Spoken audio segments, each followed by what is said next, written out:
AMC had a very strong day today. You might be saying, well, how do we have a strong day today? We were down around 8% and we closed in the red. What's so good about that? We fought back. Sure, people can go out there, they can short the stock down, but every single time, apes buy the dip. The stock runs back up and we're back in bullish territory and things are looking good. So do not let red days discourage you. Do not get down if the price is down, because we are here for one thing and one thing only. That is to watch AMC Stock squeeze. Now there's a lot of people that want to know, where are we? Where is this squeeze? What is this looking like right now? Because people have been saying for 8-9 months now that this squeeze is happening tomorrow. Well, guys, I can't tell you whether or not the squeeze is happening tomorrow, but I can tell you the potential and what it looks like in the near-term future, and maybe not exactly where we are, but you can get a very good idea of where we are on the squeeze timeline and what it looks like. So if this sounds like something you're interested in, let's get started.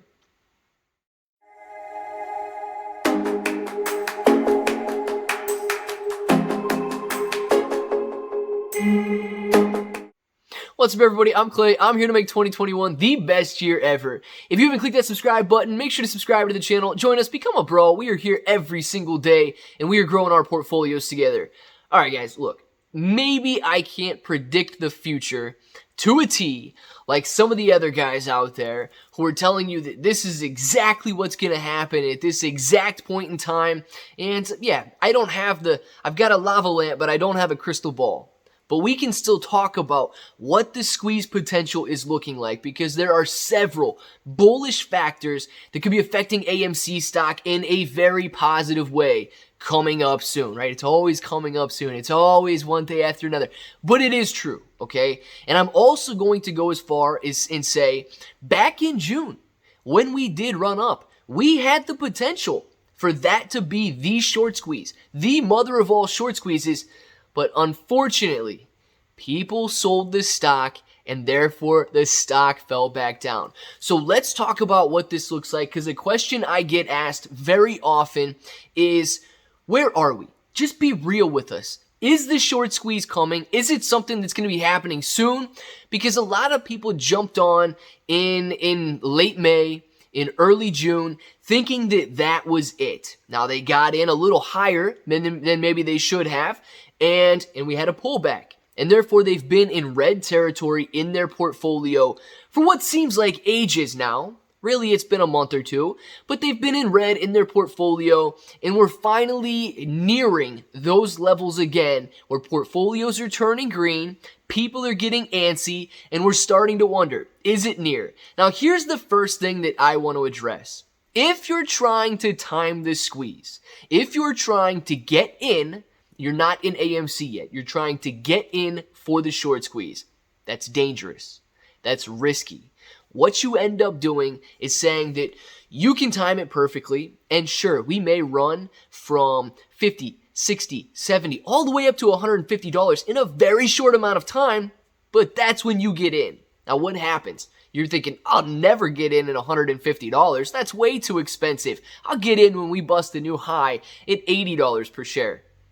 Guys, the same thing was going on back in June when people were like, oh, it's at 20, should I buy? Ooh, it's at 30, should I buy? Is it too expensive now? They got in at $40, $50 when they thought the squeeze was on. We ran to 70, and unfortunately, we've been back down below $50 per share for quite some time. Barely breaking it above over the last week or so. But you see how that does? You see how if you're trying to time the squeeze, it's not as good as getting in and waiting for it to happen. Because there's one thing that we know that's inevitable. The shorts will cover. We don't know exactly what time they're going to cover. We don't know how quickly they're going to cover. We don't even know at what magnitude they're going to cover and drive the stock price higher, or if this is going to be a long, drawn-out process. We're seeing that predictions, price predictions, and date predictions aren't working out like a lot of people expect. But here's the deal.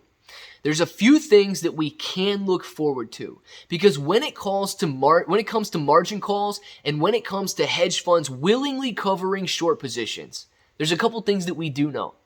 They can't afford the risk. They can afford dollars all day long. Guys, They're couch cushions, man. They can flip the couch cushions over. They've got money all day long. They can print money all day long. You know it. We've seen it, okay? So money isn't that great of an issue for them. Supply is a very, very strong issue for them. If they do not have access to the shares, that becomes a risk. Now, you and I, definitely, we hold the majority of the shares. When I say you and I, I'm speaking to retail investors. We hold the vast majority of AMC stock. If we are unwilling to sell it, now I know you and I are, we're apes, we're in it for the short squeeze, but there are still plenty of retail traders out there who are doing just that. Retail trading AMC. They're in it for short-term gains, and that's it. They're watching the momentum, and they're taking advantage of it. Now, I've said before, it's a double-edged sword. They do provide buying power, but they also provide selling pressure. So I wouldn't recommend day trading AMC. If these guys got on board with us, it would be a completely different story. But look, how close are we to the squeeze? Some things we saw back in June. If we see these things again, it's going to come down to us. Now, look, lower volume. A lot of people don't like it. I do like it. It provides a risk for the hedge funds, and that risk is going to make them more willing to cover. And if the risk gets that great, they're more likely to get margin called because the lenders know those shares aren't available. So low volume is fine. If you guys see low volume days, don't worry about it too much. Next, we need to see the price rising. How can the price rise on low volume? Very easy. I know you guys saw the Twitter post that was going around. The stock price jumped up from like $47 to $48.50 because one share was traded at that price. Yeah, one share is not a very high volume, but it moved the price over $1. So it just depends on where the next order comes in. If nobody's willing to sell, but the next order comes in at $90 per share, where do you think the ticker is going to go? It's going to go to $90 per share. So look, we're looking at higher prices. Let's say we get it. Is this the short squeeze? Yes. Yes, it's the short squeeze. Why can I say with confidence that this is going to be the short squeeze if we start to break new highs? If we start to bust new highs, why is this the short squeeze? Do I know that the hedge funds are going to go out there and cover their positions? No, I don't know. But if nobody sells their shares back to the hedge funds, that can absolutely create the short squeeze, the mother of all short squeezes that we've finally been waiting for. Now, it's not going to be easy to get back to all-time highs. We still have to break through plenty of levels of resistance. We've got $48.50, $48 back on the board again. 50, 55 to 60 is going to be a very strong range. And once we do break it, when we start breaking these new highs, here's some things that we need to look for. One, retail traders, they're going to jump on. When there's no resistance on the chart, they will jump on and start buying the stock, okay? It's just buying pressure that it's just a technical standpoint, an excellent time to enter if you're looking for a resistance breakout. There's nothing to tell anybody to sell from a technical perspective. Next, we're going to have FOMO buyers. We don't have any FOMO buyers right now, guys. You can tell a huge difference in FOMO buyers if you use Google Trends and if you look at how fast the stock moves. And finally, hedge funds are not dumb. They're not. I know people make fun of them all the time. I know you guys see the memes. They might be proud. They might be arrogant, but they're not dumb. They're highly educated people. They're highly educated computer algorithms that are built to do one thing and one thing only: make profit. If they see that we break out to the upside at an all-time high, it's very likely that they will go out there, and whether they do it all in one chunk or whether they do it slowly, they will likely cover some short positions. Why?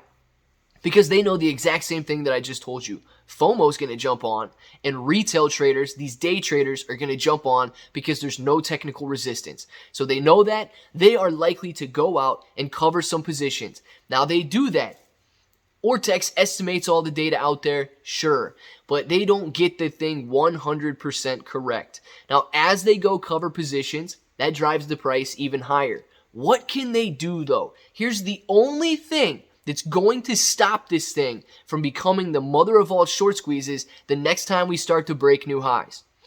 If you and I decide to sell, if we decide to sell our shares, if retail investors decide to sell their shares, if institutional investors decide to sell their shares, if FOMO buyers decide to sell their shares, that creates selling pressure. The stock price is going to stall. The stock price may move down a little bit. What does that do? Gives hedge funds confidence. The ball has already started rolling. The snowball is on its way down the hill. Hedge funds shorted a little more. Remember, they covered their shares down here at $75 when we started to break new highs. Now they have all that shorting power left. We start to stall. Boom, they hit us. Boom, short interest starts to increase again. Stock price starts to go down. What do we see? FOMO buyers jump out because they're scared. Retail investors think that we've hit some sort of a resistance. What are they going to do? They've been doing it for months. They're going to sell the shares. So the hedge funds don't even have to sit there and hit us that hard. They short a little bit of the stock, create a little bit of fear, and all of a sudden FOMO's out, retail's out. Apes could still be in. Certainly. The apes could still be in. But guess what? The stock price moves down again. The importance of everybody holding and not being scared of some volatility dips during the next run-up is crucial. Because here's what happens. One of two things. One, we mother of all short squeeze this thing to the price that everybody wants. Or two, we end up with the exact same situation that we had in June. Or yes, we get a nice run up, but all of a sudden, we're stalling out again, and we need to stair-step this bad boy even higher. So I stress the importance to everybody out there right now. Diamond hands are absolutely crucial when it comes to the mother of all short squeezes. If we fail to hold, this thing is going to be drug out even further. Is it a bad thing? No, it's not a bad thing because we're here on a mission. We're here to take all of the hedge funds' money. We're here to bleed them dry. We're here to watch AMC stock squeeze to astronomical levels that nobody ever imagined possible. So please keep that in mind and let us know down in the comments below right now if you believe that once we start to hit higher highs, that all of the shorts could go out, they could cover, but only if we hold. Are we able to watch this thing squeeze to the prices that we need to see? Let us know down there below, guys, if you believe that the short squeeze is near, if you're holding until it is, and if you're just as excited as you were on day one. And if this button right here is still red, make sure to subscribe to the channel. Join us. Become a bro. We are here every single day, and we are growing our portfolios together. Webull, it's an excellent broker. If you have not signed up for it yet, make sure to sign up. Use the link in the description below for Webull. It is super simple, and you're going to get a couple free stocks just for depositing $100. And sell those stocks, keep those stocks, whatever you want to do, they're yours. ClayBro883 on Twitter and on Instagram if you want to follow me there. And of course, guys, until the next time, hope that each and every one of you have an awesome day.